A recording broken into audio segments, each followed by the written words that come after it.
حضرات محترم،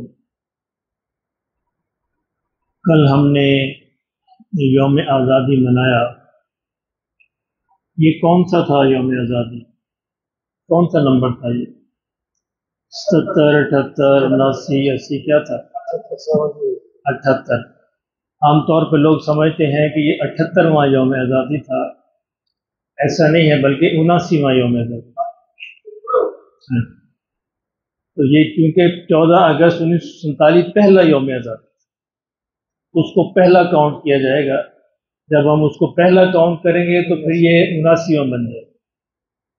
ویسے عام طور پہ 78واں کہا جاتا ہے، لیکن اصول یہ ہے کہ پہلا یوم آزادی 14 اگست 1947، اس کے بعد پھر دوسرا، تیسرا، پھر یہ اس طرح کاؤنٹ ہوں گے۔ تو اللہ کا شکر ہے کہ اللہ رب العزت نے ہمیں ایک آزاد ملک میں رہنے کی، بسنے کی، سانس لینے کی نعمت نصیب فرمائی۔ یہ بہت بڑی نعمت ہے، ہمیں اس کا اندازہ نہیں۔ بالکل اسی طرح جب انسان صحت مند ہوتا ہے تو صحت کی قیمت کا اندازہ نہیں ہوتا، سمجھتا کہ پتہ نہیں میں ایسے ہمیشہ رہوں گا، اور اس کو کہتے ہیں ٹیکن فار گرانٹیڈ لیتا ہے، سمجھتا ہے کہ جیسے یہ میرا حصہ ہے، مجھے یہ ملنا چاہیے، میرا استحقاق ہے۔ استحقاق نہیں ہوتا۔ جب وہی انسان پھر بیمار ہوتا ہے، پھر اندازہ ہوتا ہو صحت کتنی بڑی نعمت۔ ہمارے ایک کولیگ تھے، ایک دن بڑے روب سے کہنے لگے مجھے نہیں پتا سر درد کیا ہوتا۔ میں نے کہا اللہ کا شکر ادا کرو، تو اللہ کی نعمت ہے کہ تمہیں نہیں پتا۔ جس دن پتہ لگ گیا تو الٹے ہو جاؤ کہ سر درد کیا ہوتا۔ یہ کہنے لگے مجھے نہیں پتا نزلہ زکام کیا ہے، 35 برس ہو گئے مجھے کبھی نزلہ زکام۔ یہ اللہ کی شان تھی۔ تو 35-40 برس نہ اللہ نے ان کو سر درد کیا اور نہ کو نزلہ زکام ہوا، لیکن جب پھر ہوا پھر الٹے ہو، پھر معافی مانگنے لگے۔ تو یہ ایک بہت بڑی نعمت ہوتی ہے۔ نعمت جب تک انسان کے پاس ہوتی ہے اس کا اندازہ نہیں ہوتا۔ قدر نعمت بعد الزوال، نعمت کی قدر زوال کے بعد ہی ہوتی ہے۔ کتنی بڑی نعمت تھی۔ انسان فارغ ہوتا ہے، فراغت کی نعمت کا اندازہ نہیں ہوتا، اور پھر جب مصروف ہو جائے چاروں طرف سے، بوجھ اس پر بڑھ جائے، پھر پتہ چلتا ہے میں نے اپنی فراغت کو کتنا ضائع کر دیا۔ بہنے ہی ہمارا حال ہے کہ اللہ نے آزادی کی، ایک آزاد وطن کی، اپنے وطن کی نعمت نصیب فرمائی۔ میرے محترم بھائیو، دنیا میں ہر انسان کو نعمت نصیب نہیں۔ کروڑوں انسان بے وطن ہیں جن کا اپنا کوئی وطن نہیں، اور وہ بیچارے مارے مارے پھرتے ہیں۔ دور نہ جائیں، فلسطین کا حال دیکھ لیں، کروڑوں انسان ہیں، لاکھوں انسان ہیں بیچارے بے وطن۔ ہمارے کولیگ تھے فلسطین کے، ہر سال جب گرمیوں کی چھٹیاں ہوتی ہیں تو لوگ اپنے اپنے وطن کو چلے جاتے ہیں، اور وہ بیچارے کہیں بھی نہیں جاتے۔ پوچھتے تم کیوں نہیں جاتے؟ کہتے کہاں جاؤں، کہاں جاؤں، میرا کوئی وطن نہیں۔ مجھے فلسطین جانے کے لیے یا تو منت کرنی پڑے گی مصر والوں کی کہ وہ اپنا ڈاکومنٹس، پاسپورٹ دیں، ان پہ سفر کروں، یا اردن کی منت کرنی پڑے گی کہ وہ اپنا کوئی ڈاکومنٹس دیں، اس پہ سفر کروں۔ کہتے ہیں مجھے 20 برس ہو گئے یہاں پہ، 2 دفعہ گیا ہوں، ایک دفعہ اردن کی منت سماجت کر کے گیا تھا، اور ایک دفعہ مصر کے براستہ گیا تھا، نہیں جا سکتا۔ یہ دیکھیں، وہ لاکھوں لوگ بیچارے بے گھر ہیں، بے وطن ہیں، کوئی وطن نہیں۔ شام کا حال دیکھ لیں، لاکھوں لوگ ترکی کے اندر پڑے ہیں، ارد گرد کے ممالک میں پڑے ہیں جن کا کوئی وطن نہیں، بیچارے جا سکتے۔ اپنے ملک میں افغانستان کے حال کو دیکھ لیں، افغان پچھلے 50 برس سے بیچارے ادھر والے بھی مارتے ہیں، ادھر والے بھی مارتے ہیں۔ جب دل کرتا ہے ہم بھی ان کو بھگا دیتے ہیں کہ جاؤ اپنے وطن کو جاؤ، جب ان کا دل کرتا ہے وہ مارتے ہیں۔ تو یہ ایسی بڑی نعمت ہے جس کا ہمیں اندازہ نہیں، اس قیمت، کسی قیمت کا۔ اور اللہ رب العزت کا اصول یہ ہے، قاعدہ یہ ہے، ضابطہ یہ بنایا ہے کہ جب انسان کسی نعمت پر شکر کرے میں اس کو بڑھا دیتا ہوں، اور ناشکری کرے تو میں اس کو کم کر دیتا ہوں، سزا دیتا ہوں۔ ہمیں ایک سزا مل چکی ہے، یاد ہے آپ کو کہ نہیں؟ ایک سزا مل چکی ہے۔ جو میری عمر کی جو نسل ہے وہ ان کو پتہ ہے کہ ہمارا آدھا حصہ کٹ چکا ہے۔ یہ ایک سزا ہمیں مل چکی ہے کہ ایک بڑا وطن اللہ نے دیا تھا، ہم اس کو سنبھال نہیں سکتے۔ آزادی ایک ہوتا ہے آزادی کا حاصل کرنا، ایک ہوتا ہے آزادی کو سنبھالنا، دونوں بڑے مشکل کام ہیں۔ اس کی مثال یوں سمجھے کہ ہوتا ہے عبادات کا کرنا، ایک ہوتا ہے عبادات کے ثواب کو سنبھال لینا۔ یعنی لوگوں کے لیے نماز پڑھنا آسان ہے، روزے رکھنا بھی آسان ہے، حج کرنا بھی آسان ہے، لیکن ان کے اجر کو، ان کے ثواب کو سنبھال کے آخرت تک لے جانا بڑا مشکل ہے، ادھر ہی ضائع ہو جاتا ہے۔ نماز پڑھی، جا کے لوگوں کی غیبت کرنی شروع کر دی، اب نماز کا اجر ختم ہو گیا، وہ اس کو چلا گیا جس کی آپ نے غیبت کی، مقبول نیکیاں اس کو مل گئی۔ نماز پڑھی، جھوٹ بولا، نماز پڑھی، دھوکہ دیا، نماز پڑھی، کم تولا، نماز پڑھی، لوگوں کے حق کو مارا، نماز پڑھی اور دل میں یہ آیا میں بڑا بڑا پکا نمازی ہوں، دیکھو میں کتنا بڑا نمازی، تکبر، اللہ اکبر، ساری عبادت ضائع ہو گئی۔ ایک رائی برابر تکبر پہاڑوں کے برابر عبادات کو ضائع کر دے۔ یہ عبادات کرنا، عبادات کو، اجر کو سنبھال کے آخرت میں لے جانا، دونوں بڑے امپورٹنٹ۔ یعنی ہوتا ہے آپ نے پیسہ کمایا اور پیسے کی حفاظت نہ کی، کیا ہوگا؟ لوگ اٹھا کے لے جائیں گے۔ پیسہ کمانا بھی امپورٹنٹ ہے اور پیسے کی حفاظت کرنا بھی امپورٹنٹ ہے۔ اسی طرح عبادات کرنا بھی ضروری ہے اور عبادات کے اجر کو سنبھالنا بھی ضروری ہے۔ بین ہی آزادی کا حاصل کرنا بھی ضروری ہے، آزادی کو سنبھالنا بھی ضروری ہے۔ اچھا، آزادی تو ایک دفعہ حاصل کر لی، ایک محنت کی، قربانیاں دی، آزادی مل گئی، لیکن سنبھالنے کے لیے مسلسل محنت کی ضرورت ہے۔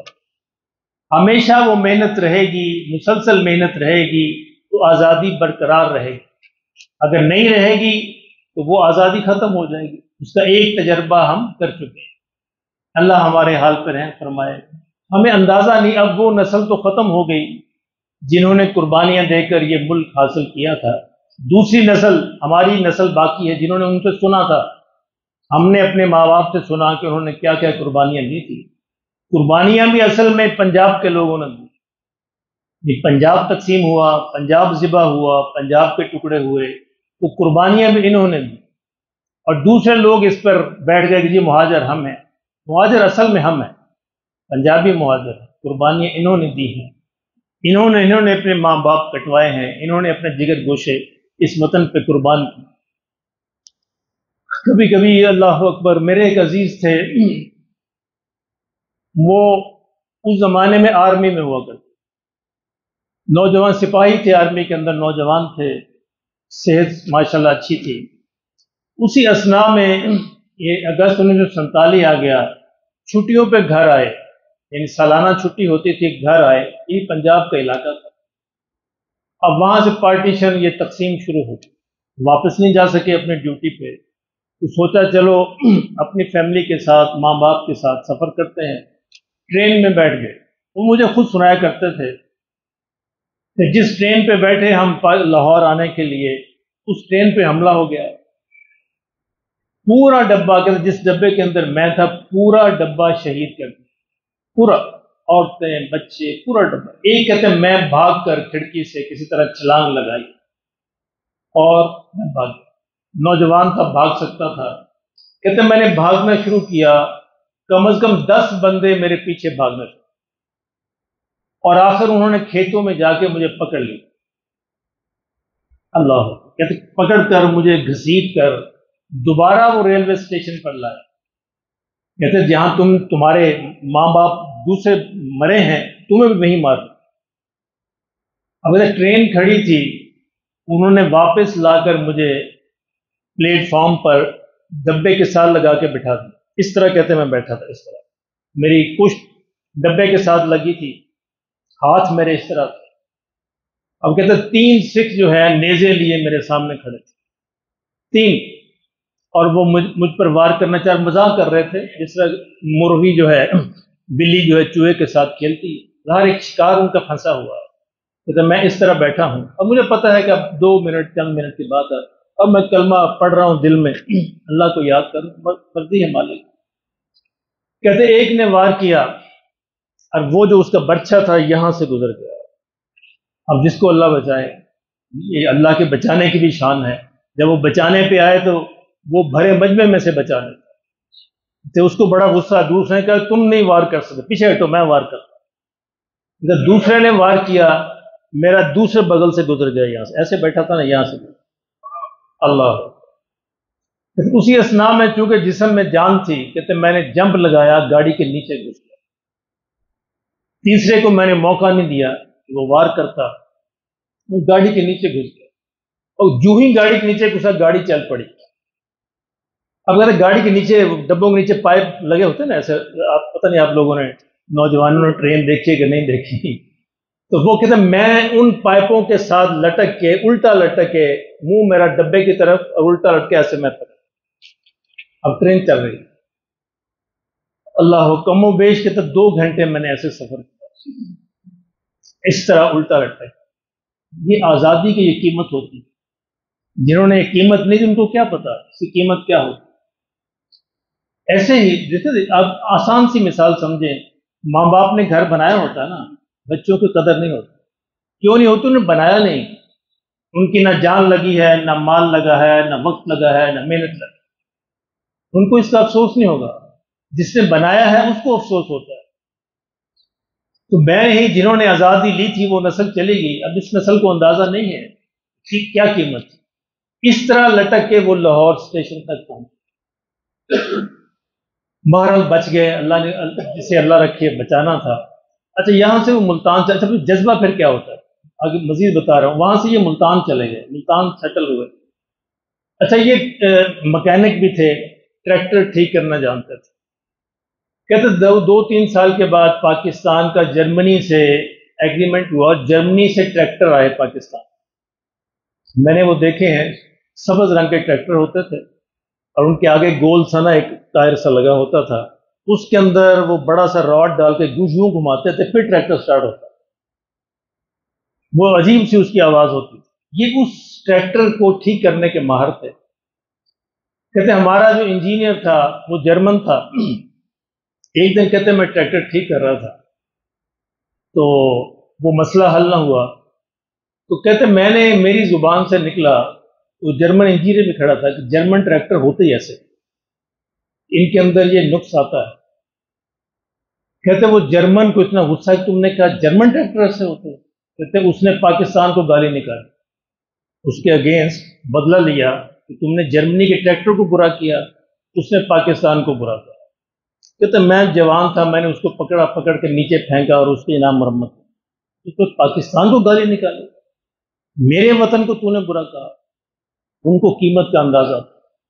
آج ہر میں سے ہر نوجوان، ہر بڑا اپنے وطن کو برا کہہ رہا ہے۔ دن رات یہ ہمارا مشغلہ ہے، اپنے ہی وطن کو برا کہنا، اپنے نقص نکالنا، اپنی خامیاں نکالنا، اپنے منہ پہ آپ چپیڑے مار، یہ ہمارا مشغلہ بن چکا ہے۔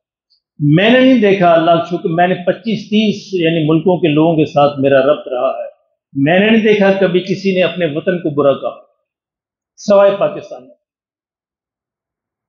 انڈیا کا یہ حشر ہے، یعنی انڈیا کے بے شمار علاقے ایسے ہیں جہاں مہینہ مہینہ لائٹ نہیں آتی، اور انڈیا کے کروڑوں لوگ ایسے ہیں جن کو ٹوائلٹ، بیت الخلاء میسر نہیں، اتنے برے حالات ہیں، لیکن میں نے کبھی ان کو اپنے وطن کو برا کہتے نہیں۔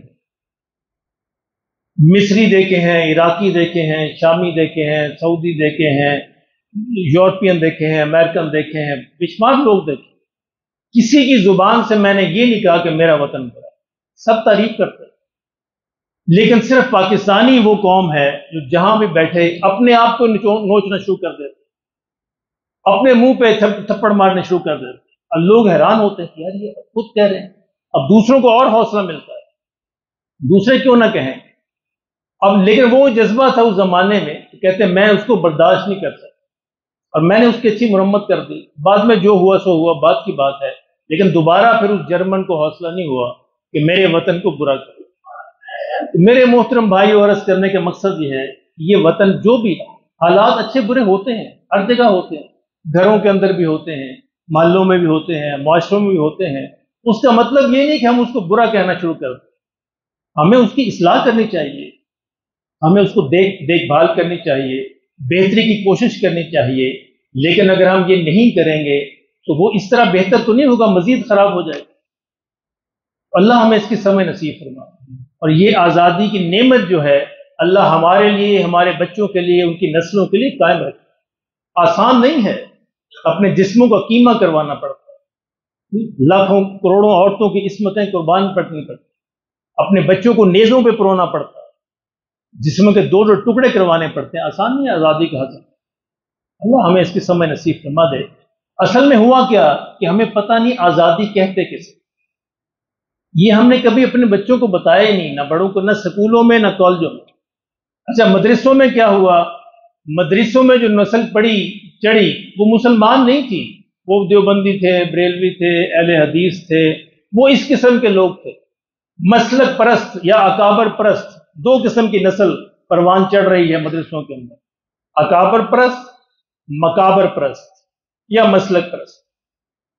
اچھا یہ جو اسکولوں کالجوں میں نسل جو بڑی ہے یہ کیا بنے ہیں؟ یہ ڈاکٹر بنے ہیں، انجینئر بنے ہیں، سائنسدان بنے ہیں، اکاؤنٹنٹ بنے ہیں. انسان یہ بھی نہیں بنے، نہ مدرسوں میں انسان بنے، نہ اسکولوں کالجوں میں انسان بنے، کیونکہ انسانیت ہم نے پڑھائی نہیں کبھی، ہمیں پتہ ہی نہیں انسانیت کیا ہوتی. ہمیں بس اپنا آپ پتہ ہے، خود غرضی.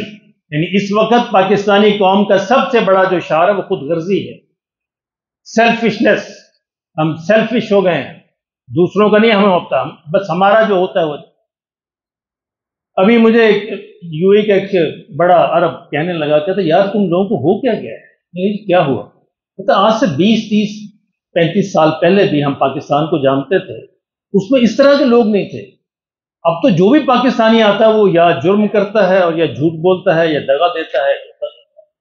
پہلے تو ایسے لوگ نہیں تھے. کیا ہو گیا آپ کے ملک میں کہ ہمیں خود نہیں سمجھ آیا یکدم سے پچھلے 10 20 برس میں کیا چینج آئی کہ سارے کے سارے لوگ جو ہیں سیلفش ہو گئے، دھوکہ دینے والے، غیبت کرنے والے، جھوٹ بولنے والے، فراڈ کرنے والے. یہ ایک المیہ ہو گیا. اس المیہ کیوں ہوا کہ ہم نے بچوں کو بتایا ہی نہیں کہ آزادی کیا ہوتی. آزادی کا مطلب ہم نے سمجھ لیا کہ جو چاہے مرضی کریں، یہ آزادی نہیں ہوتی، یہ جانوروں کی سطح ہوتی ہے. جنگل میں جانور یہ چاہتا ہے کہ میں جیسا چاہوں کھاؤں، جہاں سے چاہوں کھاؤں، جتنا چاہوں کھاؤں. کوئی جیسے چاہتا ہے نا، جانور روک ٹوک پسند نہیں کرتا.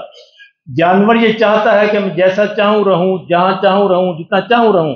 حتیٰ کہ جانور یہ چاہتا ہے کہ میں جس مادہ کو چاہے استعمال کروں، جتنا چاہے استعمال. یہ ہوتا ہے، یہ جانوروں کی سطح ہے.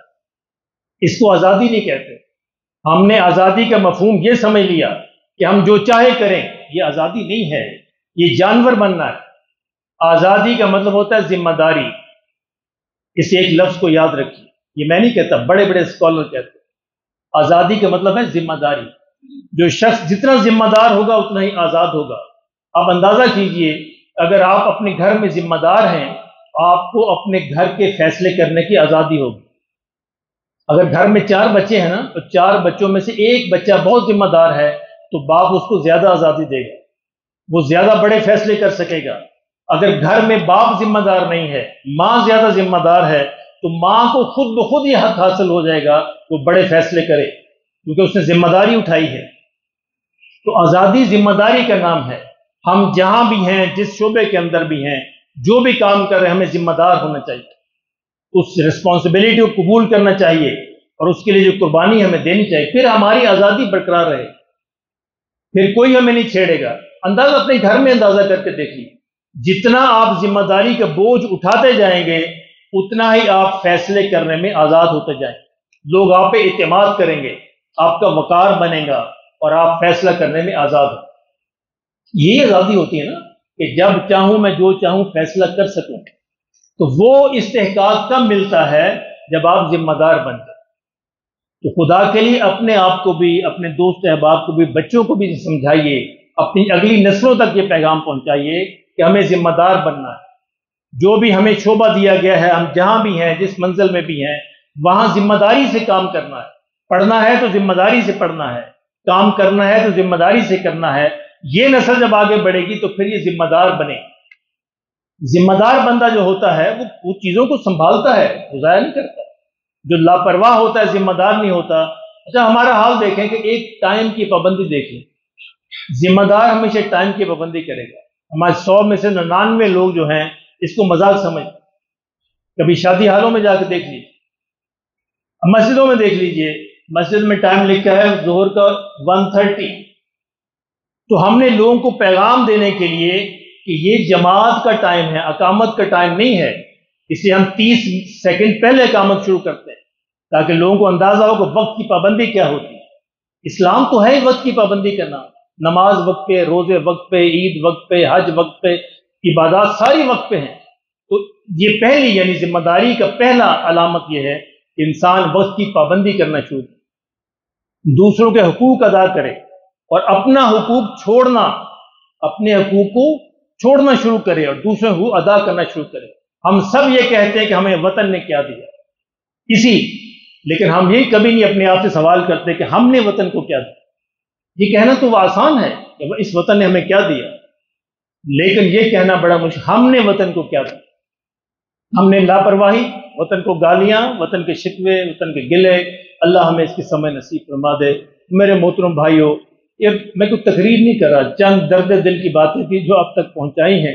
خدا کے لیے اپنے بچوں کو پیغام پہنچائیں کہ یہ ہمارے بچوں کے لیے، ہم تو خاص دنیا سے اب جانے والے ہیں، ہماری تو کیا کہتے ہیں نا، وہ زندگی کی شام ہو گئی ہے، کسی وقت بھی غروب ہوا چاہتا ہے۔ اور اپنی نسلوں کو پیغام پہنچائیے کہ تمہیں اس وطن میں زندہ رہنا ہے تو ذمہ دار بنیے، اپنی ذمہ داری کو نبھائیے اور اس آزادی کی قدر کیجیے کہ جس کے لیے لاکھوں ماؤں نے، بچوں نے، جوانوں نے، بڑوں نے قربانیاں۔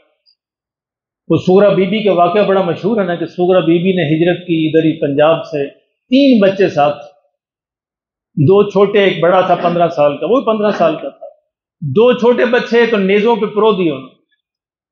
اب سغرا بی بی کو پتا چلا کہ اب تیسرا بھی پرویا جائے گا، اس نے کہا بیٹا بھاگ تو پاکستان، میں جاتی ہوں تو جاؤں اور جا کے ان کو پیغام دینا کہ میری ماں نے خون دے کے یہ وطن بنایا۔